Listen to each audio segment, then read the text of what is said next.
السلام عليكم عزيزي مشاهد قناة الدرع، اهلا بيك معايا في حلقة جديدة. النهاردة حلقة ان شاء الله تكون كعادتنا قوية وفيها ردود نارية. هنخش في العناوين ومنها الى التفاصيل، بس في البداية فضلا وليس امرا الشير والدعم واللايك، واللي ما اشتركش يشترك ويفعل زر الجرس عشان يوصله كل جديد. يلا بينا على العناوين. احمد سليمان عضو مجلس ادارة نادي الزمالك. الاهلي محدش قادر عليه في الدولة، ما بيقدروش غير عن الزمالك بس، والسبب هو حامد حمدان. ومعانا ايضا عقوبات الكاف على الجيش الملكي بعد المباراة الشهيرة قدام النادي الاهلي. ومعانا ايضا عبد الحميد معالي لاعب الزمالك السابق يتعاقد رسميا مع اتحاد طنجة بعد فسخ تعاقده، وايقاف جديد للقيد يا زمالك في الطريق. اعمل حسابك وشخشخ الجيوب علشان تعرف تعدي. بسم الله الرحمن الرحيم، والصلاة والسلام على أشرف المرسلين. حلقة جديدة إن شاء الله تنول إعجابكم. اللهم عليك باليهود ومن والاهم، وانصر أهلنا في فلسطين والسودان، وأعز الإسلام والمسلمين، واحفظ مصر والأمة العربية والإسلامية أجمعين. يلا بينا على التفاصيل. أحمد سليمان عضو مجلس إدارة الزمالك المهمش في مجلسه، واللي بعدوه عن أي حاجة وكل حاجة، عايز يعمل بروباجندا بعد لما بينتهي فسخ عقده مع الزمالك واتجوز بنته. يعني ايه عضو مجلس ادارة نادي اللعيب اللي هيتجوز بنته يفسخ عقده مع الزمالك وهو عضو مجلس ادارة؟ فنعمل ايه بقى؟ نقول ايه؟ الزمالك اتفق مع حامد حمدان. طب وما تممتش اتفاقك ليه؟ لانك معكش، مش قادر، بتعض في الارض، معكش فلوس، عايز تعمل جمعية وتسلف من زكا وفلان وهذا علشان تكمل مستحقات لعيبة. بيقول لك الزمالك اتفق مع حامد حمدان الاول وخلص مع اللاعب كل حاجة، وكل حاجة خلصانة معانا. طب لما تممتش ليه الاتفاق؟ سؤال. بتروجيت اتفق معاك على 25 مليون، ما دفعتهمش ليه وخدت الولد؟ اقول لك انا ليه. لان في الوقت ده ما كانش في عرض للولد غير من الزمالك، فبالنسبه له الزمالك وبتروجيت، طبعا الزمالك تاريخه اكبر.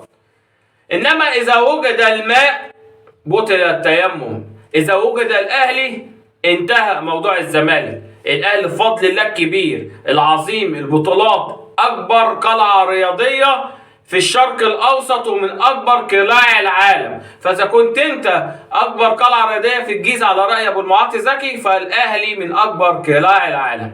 فلما الاهلي يخش في الصفقه، اللاعب طبعا هيختار البطولات والفلوس والانجازات والاستقرار، وعلاوه عن كده ان هو اصلا اهلاوي من البدايه، وان النادي الاهلي هو اللي جايبه من فلسطين في 2018. فبلاش بس نحكها في حته ايه ده اللاعب يختار الزمالك. اللاعب يختار الزمالك عشان الاهلي ما كانش موجود، بدليل ان عرض بيراميدز الوقت التاني بعد الاهلي وانت مش موجود اساسا في حسابات اللاعب. بيقول لك اللي بيعمله الاهلي ده اسمه استعراض قوه ونفوذ. استعراض القوه جاي بفضل رب العالمين، ربنا بعته لنا كده في ايه؟ في ادارات محترمه تعرف تقود ناديها، تعرف توجد له موارد، تعرف تصرف على الفرقه كويس.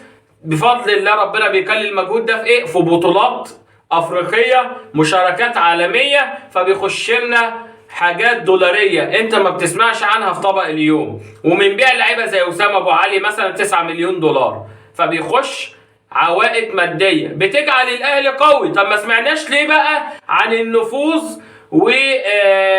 والقوه واستعراض القوه اللي بيعملهم بيراميدز؟ ما اتكلمتش عليهم ليه؟ لان الاهلي هيفضل دايما عقده ليكم. الاهلي دايما هيفضل باذن الله قاصر عين اي حد ببطولاته، بانجازاته، بعراقته، بتاريخه، بجمهوره، بادارته، بكله. فاستعراض القوه والنفوذ ده انت عايز تاخد الناس لحته تانيه، وان البلد واقفه مع الاهلي والزمالك يا عيني مش عارف ايه والكلام دوت، وشق الجيوب واللط مع الخدود والكلام ده. يا كابتن احمد اختشوا، عيب. مجلس ادارتكم ده ميت وبيتحاسب دلوقتي، فلو سمحتم استقالتكم اكرم لكم من بهدله كسب غير مشروع ولا اهدار مال عام ولا الكلام ده كله. قبل ما تيجي تتكلم على استعراض القوه، استعراض القوه في ايه؟ هنستعرضه على مين؟ على فريق مكسور الجناح زيكم؟ عيب، حتى عيب. بيقول لك ومحدش قادر عليه في البلد لكن قادرين على الزمالك. محدش قادر عليه في البلد ليه يا كابتن؟ لانه اكبر مؤسسه ماشيه وبتدار وفق الاسس والمبادئ التاريخيه للنادي الاهلي، عشان مجلس ادارته بيتقي الله ومفيش اي شبه عليهم، عشان النادي الاهلي ما خدش ارض وباعها لناس وهو ما يملكش انه يبيع الارض، ولا ياخد من الناس 780 مليون جنيه ويحطهم في حتت غير معلومه او لتصديق كده او وما ضحكش على الناس اللي اشترى منها او اللي اشترت منه. ما باعش ما لا يملك للناس اللي لا تملك. ما عملش حاجه زي كده. مجلس ادارته مش قدام الكسب غير المشروع مثلا حاشا لله، او اهدار المال العام، او عليهم بلاغات في النيابه، او اتمنعوا من السفر يا كابتن احمد. النادي الاهلي محدش قادر عليه في البلد، لذلك الشروط والمعايير اللي قلتها لحضرتك.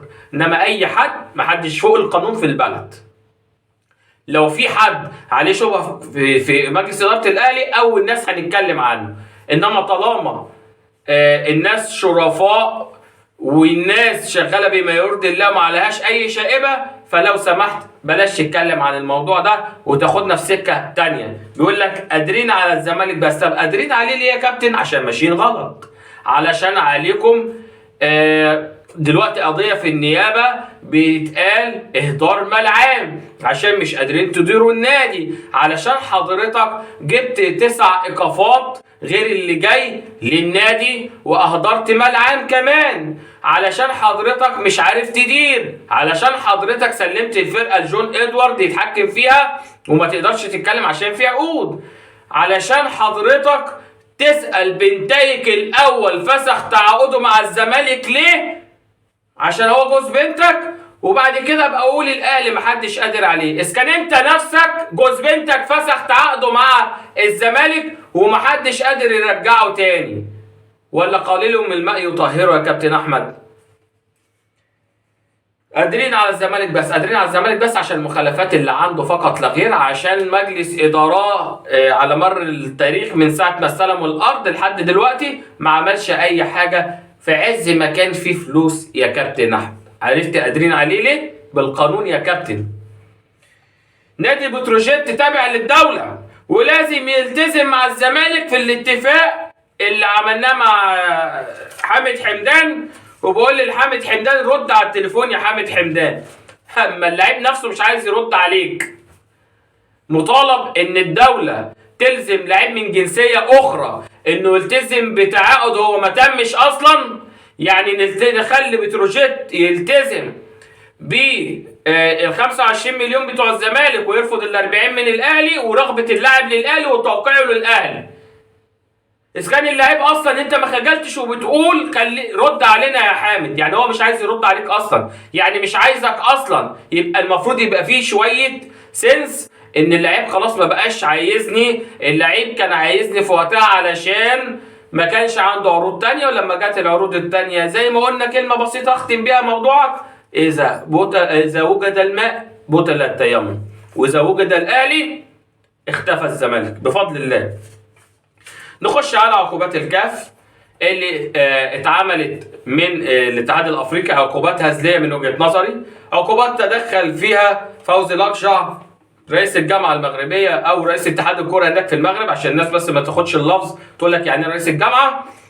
فوجئنا بحرمانهم من جمهورهم ماتشين بدون جمهور على ارضهم، وتغريمهم في مجمل الغرامات $100,000. تخيل ان رمي سكينة المعجون اللي عورت تريزيجيه واللي كانت ممكن تموت لاعب لا قدر الله، تجيب له نزيف داخلي ولا حاجه، عقوبتها $15,000 عند الاتحاد الافريقي. انما لو الاهلي جمهوره عطس ممكن يخش في 3-4 ماتشات من غير جمهور.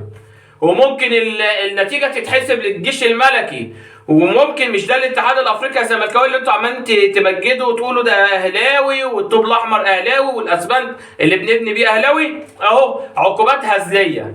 لعيبه تعرضت لخطر جامد، اقل واجب لازم يتحسب النتيجه لصالح النادي الاهلي ويتحرم من جماهيره وتوقع عقوبات مغلظه. لا، هما ماتشين من غير جمهور، وعشان رمي الازايز وعشان اللي حصل كله، وفي الاخر 100,000 دولار غرامه.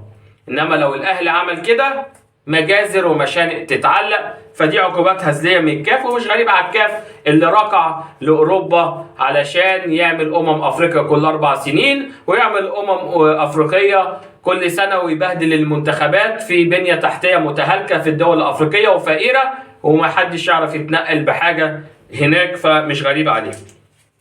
يبقى معانا عبد الحميد معالي لاعب الزمالك السابق اللي فسخ عقده مع الزمالك، واللي بنقول للزمالك استنى يا زمالك يا حبيبي ايقاف جديد. وطبعا ده بتوصيه من الدوله المصريه وبتوصيه من الاهلي، هم اللي قالوا لك تتعاقد مع احمد يا سليمان، ها انت ومجلس ادارتك، وما تدوش فلوسه ولحد ما يفسخ تعاقده ويروح يتعاقد تاني مع اتحاد طنجه. يعني اتحاد طنجه باعوا لك مثلا بمليون ولا 500-600 الف دولار، رجع النادي بتاعه ببلاش، بل بالعكس هياخد فلوسه منك بفوائدها، واللاعب هياخد فلوسه منك بفوائدها. يعني انتظروا 2 وقف كده من قبل عبد الحميد معالي بالهنا والشفا لكل واحد بيمسك النادي الاهلي شماعه بيعلق عليها ظروف فشله، ولكل واحد دايما بيتهم النادي الاهلي ان هو نادي الدوله، ولكن العكس صحيح تماما تماما. واخرها الارض الجديده اللي هتاخدوها في العاصمه الاداريه الجديده على حد ما سمعت، بدل حدائق 6 اكتوبر. يعني تخيل من موقع مميز لاميز واميز بتاخدوه. ده العقاب اللي بياخده نادي الزمالك عن مجلس ادارته في الحاجات اللي عملها. باقي ان انا نسيت اقول بس في الاول كده، بنقدم واجب العزاء للاعلامي الكبير احمد اسامه في وفاه المغفور له باذن الله والدته، ربنا يرحمها ويغفر لها ويسامحها ان شاء الله ويسكنها فسيح جناته ويصبره يا رب. خلصت حلقتنا، اشوفكم في حلقه جديده، السلام عليكم.